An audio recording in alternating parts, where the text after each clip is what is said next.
Бүгін 1 қазан 2025 жыл. Жылыжайдағы қияларымыз күнара теріп жатырмыз. Бүгін тастап осындай әлі қиялар беріп жатыр. Теріп жатырмыз.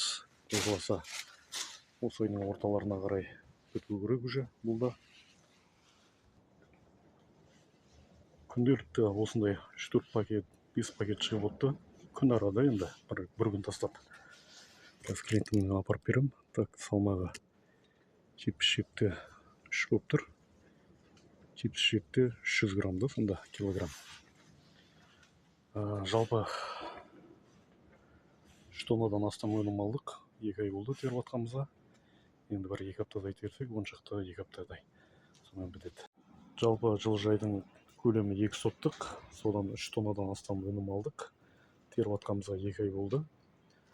Қазіргі таңда жағдайы осылай қиярдың. Ешқандай удобрение беріп жатқан жоқпын. Тоқтатқан удобрение беруді.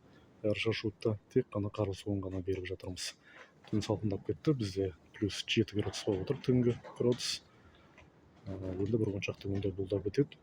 10 күн, 2 аптада ғана тереміз. Ары қарай отопление жаз шықса, егер қыстық қияр егетін боламыз орнына. Алла істеп жатқан кәсібімізге, диқаншылығымызға береке берсін.